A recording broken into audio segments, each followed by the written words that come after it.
हाय फेटलर्स, welcome back to my channel. Video को start करने से पहले अगर अभी तक आप में से किसी ने मेरे चैनल को सब्सक्राइब नहीं किया है तो प्लीज़ चैनल को सब्सक्राइब, वीडियो को लाइक और नीचे कमेंट करते हुए ज़रूर बताइएगा कि आज का पार्ट आप लोग कैसा लगा। तो चलिए पेनफुल लव का नेक्स्ट पार्ट स्टार्ट करते हैं। लास्ट पार्ट में हमने देखा था कि विंग ने एक सजेशन दिया था जहाँ पे वो ये पता लगा सकते हैं कि क्या वेंचाओ के पास वो यीन लोहे का टुकड़ा है या नहीं।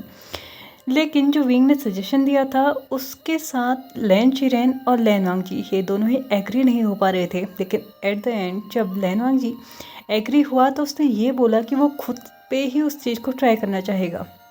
यहाँ पे विंग और लैन चिरेन ये बात सुन के बहुत ज़्यादा शॉक्ड हो चुके थे और कहीं ना कहीं वो चाहते थे कि लैन वांग जी ये रिस्क ना ले। हालांकि वो ये भी नहीं चाहते थे कि किसी इनोसेंट पर्सन को ये रिस्क लेना पड़े, क्योंकि लैन वांग जी एक स्ट्रॉन्ग कल्टिवेटर है। अगर उसके ऊपर कुछ असर होता भी है तो शायद वो खुद पे झेल सकता है, लेकिन बाकी इतने स्ट्रॉन्ग नहीं है। लेकिन ये बात वो और भी अच्छे से जानते थे कि लैन वांग जी की सोल है, जो आत्मा है, वो एकदम प्योर है, एकदम पवित्र है। तो ऑफकोर्स सी बात है, अगर उसका असर उसके ऊपर होता है तो शायद ये और भी ज़्यादा रिस्की हो सकता है। यहाँ पे विंग ने लैन वांग जी को रोकने की कोशिश की तो लैन वांग जी ने यहाँ पे एक चीज़ को क्लियर करते हुए बोला कि वो इस सेक्ट का क्लैन लीडर है और एक क्लैन लीडर होने के नाते उसको उसके सेक्ट की जितनी भी परेशानियां हैं ना, पहले खुद से सॉल्व करने की ज़रूरत है। अपने चलते, अपने प्रॉब्लम्स के चलते वो किसी और को बलि का बकरा बनाए, ये तो सही नहीं है ना। और वैसे भी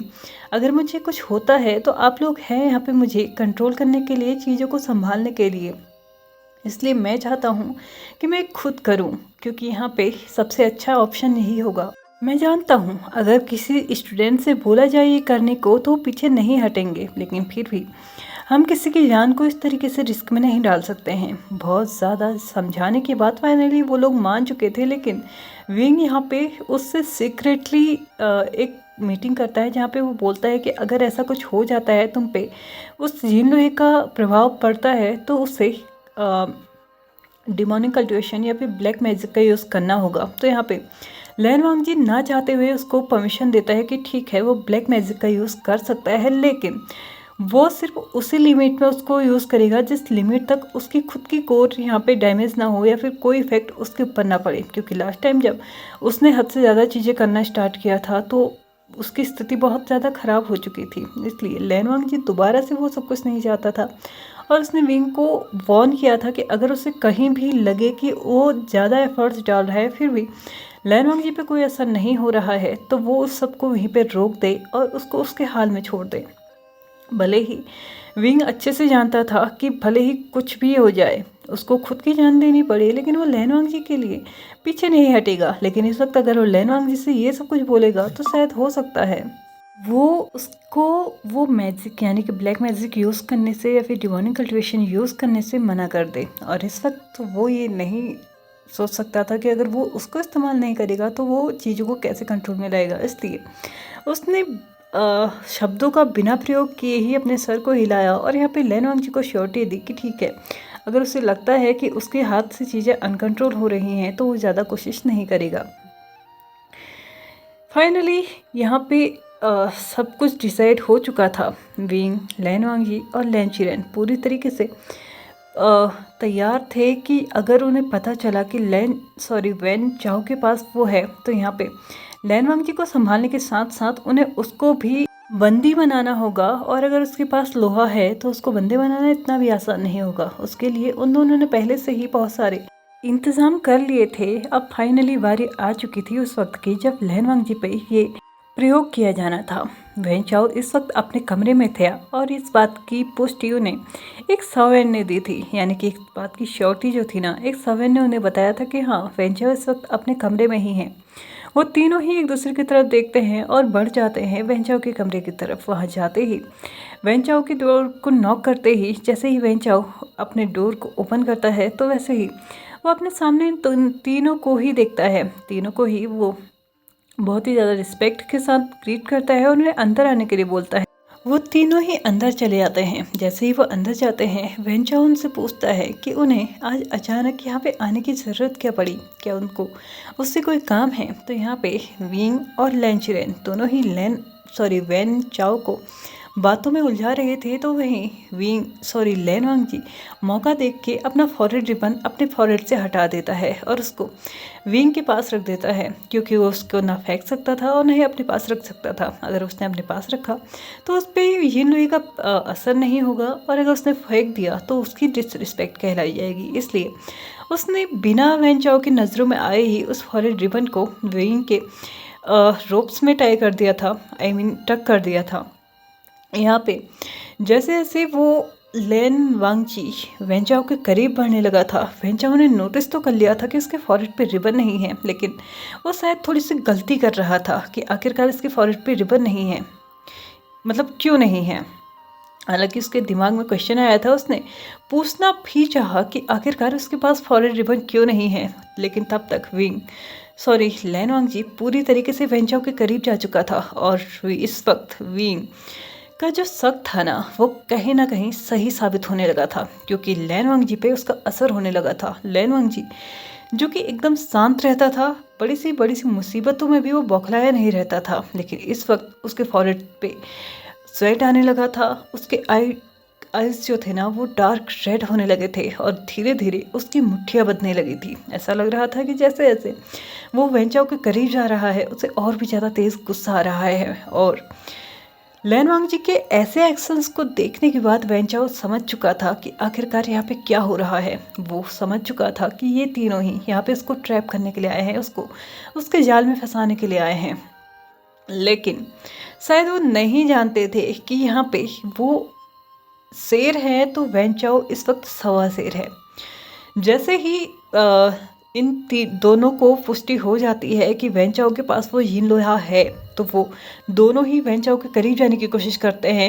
लैन चिरेन ऑलमोस्ट वेंचाओ के करीब जा चुके थे, और विंग जो कि लैन वांगजी के करीब जा रहा था, और जाते ही उसने सबसे पहले लैन वांगजी की स्पिरिचुअल एनर्जी को नॉक किया। उसके बाद वो भी वेंचाओ के करीब बढ़ने लगा। वेंचाओ जैसे ही नोटिस किया कि वो दोनों ही उसकी तरफ आ रहे हैं, और इस वक्त उसकी फेशियल एक्सप्रेशंस भी कुछ अलग हैं, यानी कि कहीं ना कहीं उसका एक राज, एक सीक्रेट जो कि अभी तक वो छुपा रहा था, वो बाहर आ चुका था। उसने देखा कि लैन वांगजी मतलब गुस्से में तो है, वो कुछ करना तो चाह रहा है, लेकिन लैन वांगजी को इस वक्त विंग ने सिर्फ उसकी स्पिरिचुअल एनर्जी ही नॉक नहीं की थी, उसको फ्रोजन भी कर दिया था, उसको एकदम ऐसा बना दिया था जो कि एकदम फ्रीज हो चुका है।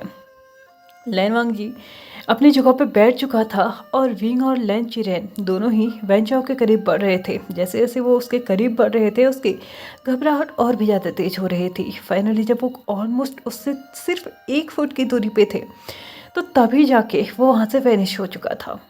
यहाँ पे देखने के बाद कि अचानक वेंचाओ कैसे वैनिश हो चुका था, ये किसी को भी समझ में नहीं आया। लेकिन विंग कहीं ना कहीं शायद समझ चुका था कि ये उसी की लापरवाही का नतीजा है, क्योंकि उसे याद आता है कि जब वेंचाओ यहाँ आया था तो उसने एक टेलीपोर्ट तालिस्मान के लिए पूछा था। उस वक्त विंग को उसके ऊपर कोई डाउट नहीं था, तो उसने उसको दे भी दिया था, ये सोच के कि शायद वो किसी काम के लिए मांग रहा होगा, या फिर वैसे भी पहले भी बहुत सारे तालिस्मान जब विंग ने बनाए थे तो वो मतलब वेंचाओ उससे मांग लिया करता था कुछ एक्सपेरिमेंट के लिए, तो उसको ज़्यादा शक नहीं रहा। इसलिए उसे अब याद आता है कि शायद उसने इसी काम के लिए मांगा था, और इस वक्त यहाँ से वेनिस होने के लिए, गायब होने के लिए उसने तालिस्मान का ही यूज़ किया था। मतलब उसने आज के दिन के लिए ही वो तालिस्मान मांगा था। यहाँ पे वो दोनों जैसे ही पीछे देखते हैं तो लैन वांगजी जो कि विंग ने उसके ऊपर मैजिक किया हुआ था, उसको फ्रीज किया हुआ था, वो अपनी स्पिरिचुअल एनर्जी को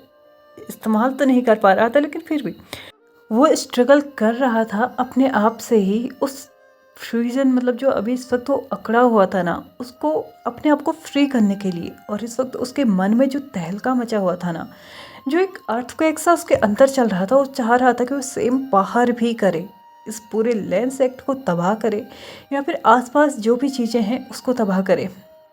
विंग समझ चुका था। विंग ने जल्दी से लैन वांगजी को अपने आर्म्स में लिया और लैन चिरेन को बोला कि उसको लैन हीलर्स को जल्दी से जल्दी लैन वांगजी के रूम में भेज दें। जैसा ही हुआ, अगले 15 मिनट के बाद यहाँ पे विंग ने पहले ही लैन वांगजी को शांत तो कर दिया था, लेकिन अभी उसको देखने के बाद लग नहीं रहा था कि इस बार चीज़ें इतनी भी आसान होंगी, क्योंकि पिछली बार जो हुआ था वो एक नॉर्मल पर्सन के साथ हुआ था। उसके गोल्डन कोर अभी इतनी डेवलप भी नहीं हुई थी, और अगर इम्पैक्ट हुआ भी तो भी उतना ही कम होगा। लेकिन लैन वांगजी के मामले में ये चीज़ कुछ डिफरेंट थी। एक तो वो स्ट्रॉन्ग कल्टिवेटर, उसके ऊपर से वो एकदम प्योर सोल। यहाँ पे एक ऐसी एनर्जी जो कि बहुत ज़्यादा रिसेंटफुल है, यानी कि राक्षसी माया से भरी हुई है।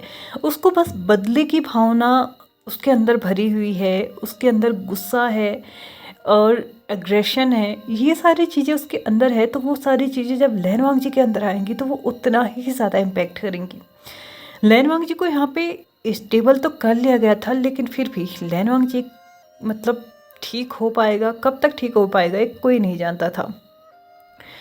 ऑलमोस्ट मिडनाइट हो चुकी थी, लेकिन लैन वांगजी अभी भी आराम से सो रहा था। लेकिन वो सो नहीं रहा था, उस पर तालिस्मान्स का असर हो रहा था जो कि विंग ने उसके ऊपर यूज़ किए थे। विंग को लगा कि शायद अब सब कुछ ठीक हो जाएगा, इसलिए उसने तालिस्मान्स को हटा दिया। लेकिन जैसे ही उसने तालिस्मान को हटाया, वैसे ही बिना किसी सहारे के लैन वांगजी फिर से बेड में खड़ा हो चुका था। उसने एक झटके के साथ अपने आंखों को खोला और अभी भी उसकी आंखें एकदम डार्क रेड थी।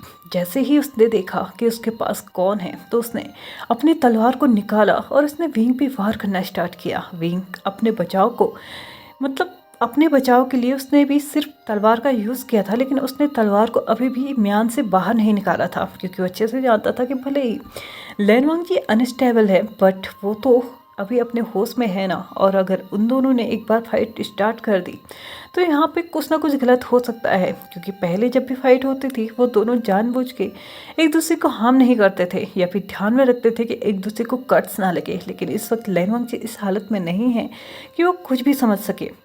5 मिनट की फाइटिंग के बाद वो दोनों अपने कमरे से बाहर आ चुके थे और लैन का जो ग्राउंड था ना, वहाँ पे पहुँच चुके थे। मिडनाइट थी और तलवारों की आवाज़ इतनी ज़ोर से थी कि सभी लोग उठ चुके थे और सभी लोग वहाँ पे पहुँच भी चुके थे। विंग लैन चिरेन की तरफ देखता है और लैन चिरेन समझ चुका था कि विंग को इस वक्त हेल्प की ज़रूरत है।